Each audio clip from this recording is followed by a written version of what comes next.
All right, so all three of us are down in Florida right now playing golf, but we decided to do a video after the big win last night of Alabama at Thompson Bowling and beat them pretty good too. Almost what did we win by 10, 11 points? 9 points, I think. 9 points. So that's a pretty good win against the number one team in the country. And we've taken a big leak in their Cheerios a second time this year, first in football, now in basketball, as we beat Bama. Alabama! Yeah, we kept them. They only scored 59 points. Yeah, that's good. Is that the lowest of the year for them, I believe, isn't it? Yeah. I think we're what, 20-0 now when we keep a team under 60 points. Yeah, the defense played great, and we were shorthanded. We were minus Triple J and Phillips. And Phillips, yeah. Julian Phillips, probably our two most athletic players. All right, yep. We beat Bama again. And I met the President of the United States again. As we Isn't that a lovely phrase. That's such a lovely phrase. Oh yeah, that is. That's so nice to be able to say we beat Bama again. Yeah, Go ahead, they were ranked number one in the country in basketball. Yeah. Yeah, they were number 3 in football when we beat them. That was such a great win. What do you boys think were the keys to victory last night? I think it was Meshack and his defensive performance. I mean, he scored 0 points, but the Brandon Miller kid, their best player, he did score 15 points for the game, but I think most of them came in the first half, and he pretty much took him out of the ball game. The second half, Meshack did, and even when they were doing the switching defenses, Meshack was relentless out there. Yeah, he's a heck of a defender. He's so quick and fast, and he can jump. I said, he didn't score any points, but man, he played some good defense on that Miller. That Miller's brutal. Yeah, Adu scored 12 points. He had 11 rebounds. I think he double, and he was 6 for 11 in 27 minutes. So, he shot it really well. Yeah. He was a big part of the victory, no doubt. And played good defense as well. And here's another thing. Yeah, he did. He blocked a bunch of shots. Here's a big thing that probably goes unnoticed was Plavix in the middle. Plavix had what, 10 points? Yeah. Plavix was 4 for 4. That's huge. 10 points from Plavix. And of course, him in there being a roughhouse on defense, he's kind of a bully. Yeah. But I like him. I mean, that's the best part of his game, being a bully. Oh, he fires up the team. Yeah. Every time he goes in there, he's a tough guy. He's definitely a tough guy. He goes in there and picks a fight, and immediately the whole team is fired up and playing harder. Immediately. I know Barnes doesn't like that, but to me, that's his game. I sort of say he didn't complain last night. Oh yeah, absolutely. And let's see, leading scorer, Vescovi had 15. Yeah. Ziegler had 15. Yeah. So they both played really well. Ziegler played great again. He had a really good game. Had a ton of steals, and so did Vescovi. The other big thing I think is making the foul shots at the end, which we haven't done the last 2 games. But Vescovi always plays well, and you're right. I think he made 4 free throws at the end of the ball game in a row, so that's great for his confidence. And he's normally an awesome free throw shooter. Yeah, and Ziegler made all his too. So yeah, that was good because Bama made all theirs. Bama doesn't miss a free throw. No, none of their players did. Yeah, you can see why they were undefeated in the SEC. If we'd have missed those foul shots, they would have got within about 2 or 3 points, and that might have been a different turnout. But they only shot, I think, from the field about 36% for the ball game. That's what it was. It was 35.4%. They did shoot a little better from 3, 37.5. Yeah, they didn't shoot it great, but we were in their face the whole game. And we did our normal. We didn't shoot that great either. No. Yeah. 36%, and we were only 26% from 3, but we turned the ball over a ton. I mean, they turned the ball over so much, and we stole so many balls.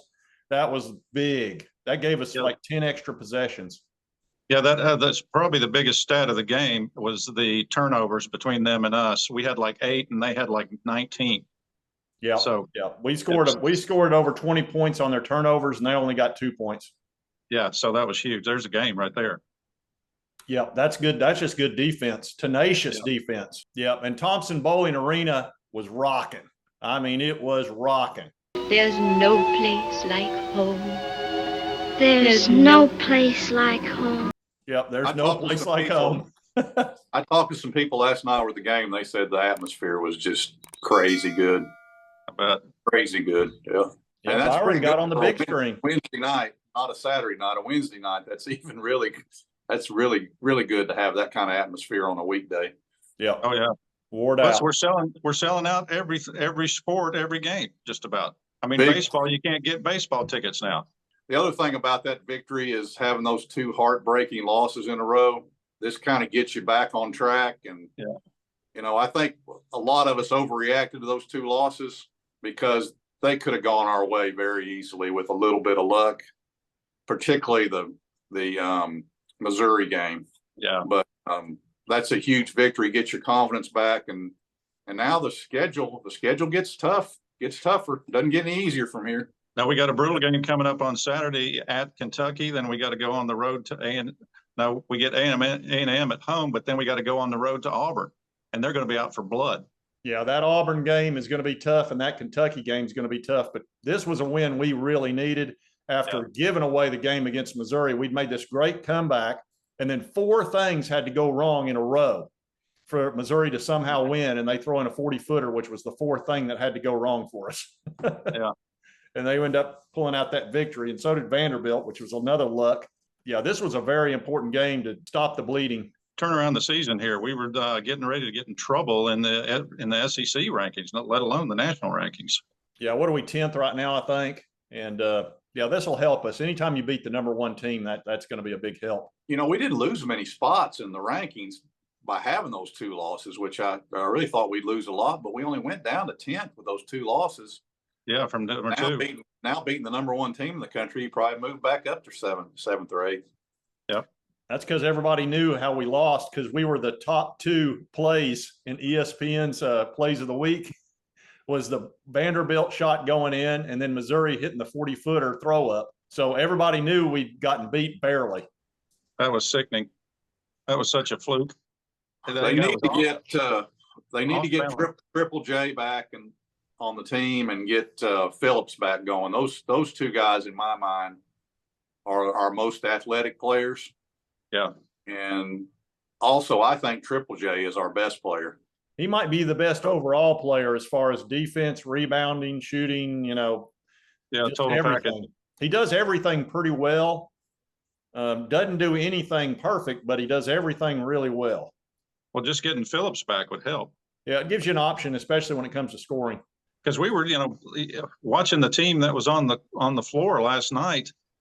We were all sitting there talking, man, who are our shooters? If Vescovi can't get open, it's basically Ziegler, and that's about it. So we don't have a ton of really good shooters, although some guys shot really well.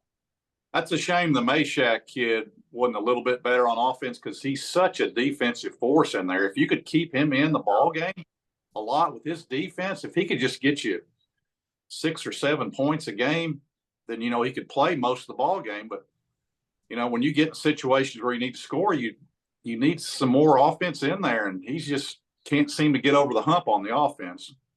Yeah, hopefully Barnes can work with him and get him scoring, because, man, he can take out their best player. I mean, he did a fantastic – that Miller is impossible to stop. I still think that was the key to the ball game, was the defense Meshack played on him. Miller was going to take over the game. You could tell he was going to put the team on his shoulders and carry him to victory. And Meshack said, "No, you're not. No, you won't be doing that." What do you have in the second half? And then he fouled out. He made himself and then he fouled out. I think he got frustrated. I think he got very frustrated.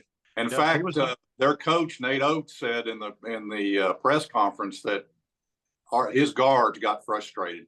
They did not play well with the defense. You can tell Miller was. In fact, he said, "I've got to coach them up better when we get in these physical games." They just did not respond well, is what he said. Yep. I think Meshack was a big part of that. And then everybody else played pretty well too. But when you take out their best player and stymie him and get him frustrated, and really when he fouled out, the game was over, because you could tell Bama was just done. It's like, we lost our best player, we're out. And they just kind of gave up. I think we surprised them, and because I don't think, well, I know Alabama hadn't played as good a defense as ours, and I think we really did frustrate them, and that hurt them. That's what caused a lot of the turnovers, I think, and some of their missed shots, and and the steals, I think, were really the stat of the game. I was going to say absolutely the turnovers that Alabama had, and we caused them, was a huge part of it. Well, the points off turnovers was, well, what'd you say? 20 versus 2. There's the game. 9-point game. That's it. Just that one stat. It's amazing. And I don't know how he's coached them up to do this, but our defense is ridiculously good. We've held how many teams to less than 60 points almost every game? I think that's what I'm saying. If you can get the Phillips kid back and Triple J, where they can start giving you some offense, you should be able to play better here at the end and have a good postseason. Well, that's if we can score 65 points in a game, we beat almost everybody, because they're not going to score over 65 on us. Now, if we were playing Purdue or something like that, who knows? But if we can just get to over 60 points a game, we've won everything. Well, but that's our Achilles heel is. Yeah, I know, at the shooting. We have games where we just don't score enough points. And those cold games, that's what worries me about the tournament. So we'll see. All right, folks, we just wanted to put a little Zoom meeting together for you. We got Kentucky coming up Saturday, so that's going to be a pretty big game. We'll see you next time on Sports Talk Jay.